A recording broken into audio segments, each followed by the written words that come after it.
I got so much motherfucking design on right now. Break it down, bring it back, make it clap. I got 3 old thoughts, new block, where that thing. Bitches on my line, and you know.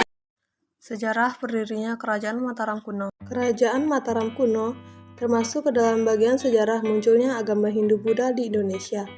Kerajaan Mataram kuno memiliki cerita tersendiri syarat akan sejarah. Menurut sejarah, munculnya kerajaan ini berasal dari bangsa Arya yang pada saat itu menjadi pengembara dari Asia Tengah hingga masuk ke India di sekitar tahun 1500 sebelum Masehi. Bangsa Arya kemudian mengembangkan kepercayaan dan sistem dalam masyarakat hingga memunculkan Hinduisme yang berkembang di sekitar abad ke-5. Sebelum Masehi muncullah Buddha yang dibawa seorang tokoh yang dikenal dunia, Siddhartha Gautama, salah satu ajaran agama yang membawa pengendalian dan pencapaian nirwana. Awal berdirinya Kerajaan Mataram kuno. Kerajaan ini berdiri di bumi Mataram yang terletak di dekat Yogyakarta sejak abad ke-8 hingga menuju ke-11. Kerajaan ini sering berpindah sehingga berpengaruh juga pada nama kerajaan ketika berdiri di Mataram. Sempat diberi nama Medang Satu Bumi Mataram. Total kerajaan ini berpindah-pindah sebanyak 7 kali hingga sampai ke Jawa Timur di abad ke-10. Saat itu dikenal dengan nama Kerajaan Medang. Saat itu, pendiri kerajaan ini bernama Rakai Mataram Sang Ratu Sanjaya dengan periode berkuasa pada 732 sampai 760 Masehi. Menariknya, selama berdiri, Kerajaan Mataram diperintah oleh 2 dinasti, yakni dinasti Sanjaya dengan mayoritas beragama Hindu dan dinasti Sailendra dengan agama Buddha. Tak seperti pada kerajaan pada umumnya, Mataram saat masih bernama Medang dipimpin kedua dinasti yang justru sibuk mencari kekuasaan. Hanya sebentar keduanya memerintah bersama.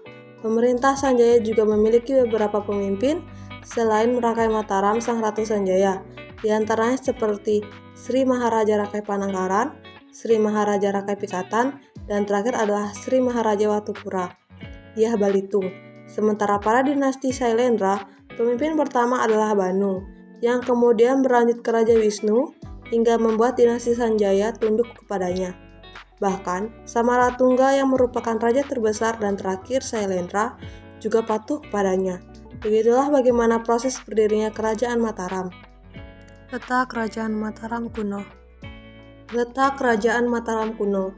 Kerajaan Mataram kuno memiliki 2 periode berdasarkan lokasi. Hal ini berkaitan dengan ibu kota pemerintahannya. Diawali dari periode Kerajaan Medang yang berada di Jawa Tengah di bawah kepemimpinan Wangsa Sanjaya dan Sailendra Medio 732 sampai 929 Masehi. Kemudian berlanjut di Jawa Timur dan dipimpin Wangsa Isyana Medio 929 sampai 1016 Masehi. Pada 929 Masehi, barulah Mataram kuno berpindah ke Jawa Timur oleh Empu Sindok dan diketahui beberapa faktor sebagai pendorong perpindahan ini. Mulai dari faktor publik karena seringnya perebutan kekuasaan yang berimbas pada terancamnya wilayah kerajaan. Kemudian adanya bencana alam. Dalam hal ini letusan gunung berapi. Ada pula potensi ancaman dari kerajaan lain termasuk kerajaan Sriwijaya dan faktor lain motif agama dan ekonomi. Keberadaan kerajaan Mataram yang jauh dari pelabuhan membuat Empu Sindok terpaksa memindahkan lokasi kerajaan agar dapat bekerja sama dengan kerajaan lain, hingga lokasi pusat kerajaan ini ada di Yogyakarta. Sumber sejarah Kerajaan Mataram kuno abad ke-9. 2 wangsa bersatu dari perkawinan Rakai Pikatan dari Wangsa Sanjaya yang merupakan anak dari Samaratungga bernama Pramodawardhani. Meskipun rencana pernikahan itu mendapat pertentangan karena tak disetujui Balaputra Dewa selaku adik dari Pramodawardhani. Setelah ia merasa terancam oleh keberadaan Rakai Pikatan, Balaputra kemudian merebut kekuasaan, namun usahanya itu gagal. Meski pada akhirnya ia kembali menjadi Raja Sriwijaya. Usai pulang kampung, Rakai Pikatan yang sukses memenangi peperangan, kemudian mendirikan Candi Loro Jonggrang yang kini dikenal dengan nama Candri Prabanan yang berada di Sleman. Abad ke-10. Di abad ini pemerintahan Mataram kuno berpindah ke Jawa Timur dan prakarsai oleh Mpu Sindok yang memindahkan pusat pemerintahan sekaligus kerajaan ke area tersebut. Mpu Sindok merupakan raja pertama dan tokoh pendiri dinasti Isana di Jawa Timur. Namun tidak diketahui secara pasti siapa pengganti Mpu Sindok setelah itu. Abad ke-10.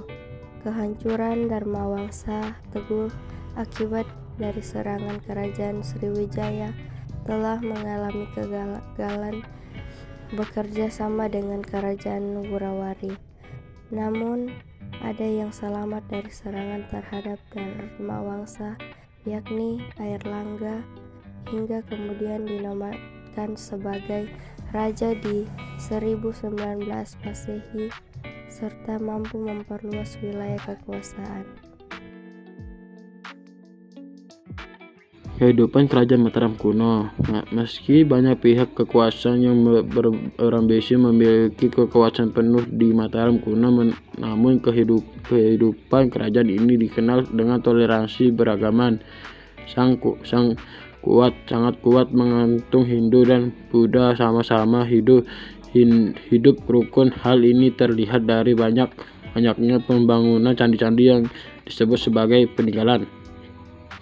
Berdirinya candi-candi Hindu dan Buddha itu tak lepas dari ajaran toleransi yang diajari oleh para pemimpin kerajaan tersebut. Dalam masanya Raja-Raja Mataram kuno dari rakyat memiliki perbedaan agama, kondisi yang disebut sangat biasa serta hal yang lumrah. Hal itu mengajarkan masyarakat dan raja tidak harus memiliki agama yang sama.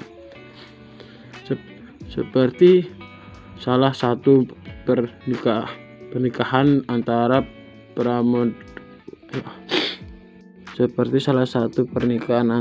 Pramodhawardhani yang merupakan putri Raga Garung alias Samarantungga dari dinasti Sailendra, pemeluk agama Buddha, dinikahkan dengan Rakai Pikat dari Wangsa Sanjaya yang memeluk agama Hindu. Siswa Rakai Pikat dan Maharantu Pramodhani kemudian sama-sama memerintah Mataram kuno periode 840-856 Masehi. Sultan Agung yang menjadi Raja Mataram era 1612-1645 sebutkan prestasi besar Sultan Agung selama memerintah kerajaan Mataram. Berikut ini beberapa prestasi yang diraihnya, di antara seperti memperluas kekuasaan Jawa, Madura, Palembang sampai Banjarmasin.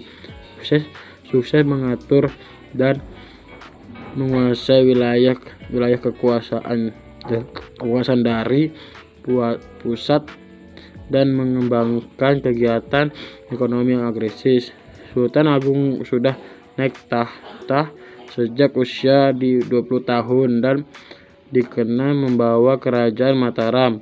Islam mencapai puncak kejayaan kerajaan Mataram. Islam mencapai puncak kebesarannya pada masa pemerintahan Sultan Agung pada 1627. Setelah 14 tahun ini memimpin sejak pertama kali didaulat sebagai raja. Sil kerajaan Mataram kuno menurut Prasasti Cangga pada 732 Masehi disebut bahwa pendiri kerajaan Mataram kuno adalah Wangsa Sanjaya. Kemudian dalam Prastik Balitung disebut juga beberapa nama raja yang pernah memerintah kerajaan Mataram kuno. Berikut ini beberapa sosok yang pernah memerintah kerajaan Mataram kuno: Sanjaya, Rakai Panangkara, Panunggalaan, Rakai Watu Garung, Rakai Pikat, Kayuwangi, Watunggumalang, Balitong. Selain itu ditemukan prastik Digor dan prastik Keluar yang menyebutkan beberapa raja yang memerintahkan di kerajaan Mataram kuno, di antaranya seperti Bahu, Wishu, Indra hingga Samarantu. Jika dilihat dari aspek politik dan pemerintah, kerajaan Mataram kuno masuk dalam kerajaan yang bercocok Hindu dan Buddha. Kehidupan masa lalu di kerajaan Mataram kuno. Yang menarik di Mataram kuno adalah kehidupan sosial, karena tidak begitu menerapkan sistem kasta dan mobilitas sosial bisa terjadi begitu saja. Kehidupan ekonomi awalnya berasal dari bidang pertanian, karena didukung letak pusat pemerintahan yang strategis, karena berada di pedalaman dan didukung dengan pembangunan irigasi. Hingga muncul sistem perdagangan di era pemerintahan Dyah Balitung. Diperintahkan pendirian pusat-pusat perdagangan, kegiatan ekonomi, masyarakat dari pertanian. Kemudian di bidang kebudayaan, kerajaan Mataram kuno banyak menghasilkan candi dan prasasti hingga sampai saat ini dinilai sebagai peninggalan berharga Nusantara. Adapun tokoh-tokoh yang berpengaruh pada masa kerajaan Mataram kuno. Tokoh yang berpengaruh di Jawa Tengah, yaitu 1. Rakai Mataram Sang Ratu Sanjaya 732-760 Masehi. Kedua, Rakai Panangkaran 760-780. Ketiga, Rakai Panunggalan alias Darnindra 780-800 Masehi. Keempat, Rakai Warak alias Samarangrawira 800-820 Masehi. Kelima, Rakai Garung alias Samaratungga 820-840 Masehi. Keenam, Rakai Pikatan dan Maharatu Pramodawardhani 840-856 Masehi. Ketujuh, Rakai Kayuwangi alias Dyah Lokapala 856-882 Masehi. Kedelapan, Rakai Watu Humalang 882-899 Masehi. Kesembilan, Rakai Watu Kura Dyah Balitung 898-915 Masehi. Ke-10, Empu Daksa 915-919 Masehi. Ke-11, Rakai Layang Dyah Tulodong 919-924 Masehi. Ke-12, Rakai Sumba Dyah Wawa 924 Masehi. Di Jawa Timur, yaitu 1. Rakai Hinu Sri Isana alias Empu Sindok 929 Masehi sampai 947 Masehi. Kedua, Sri Lokapala dan Ratu Sri Isana Tunggawijaya sejak 947 Masehi.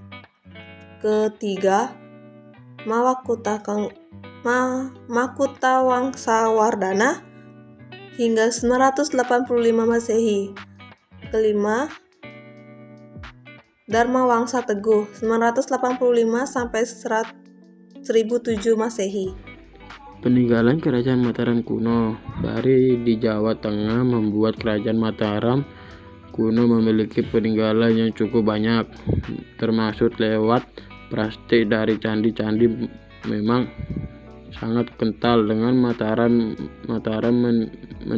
mengingat kerajaan ini memiliki masyarakat yang memeluk agama Hindu, Buddha. Lantas apa saja meninggalkan tersebut? Berikut ini: prastik kerajaan Mataram kuno, prastik Canggal, prastik Kalaras, prastik Matsrat, prastik Keluar. Candi peninggalan kerajaan Mataram kuno: Candi Bima, Candi Arjuna, Candi Kalasan, Candi Pelaosan, Candi Prambanan, Candi Sewu, Candi Mendu, Candi Bawon, Candi Pundawea, Candi Semar, Candi Serikandi, Candi Borobudur.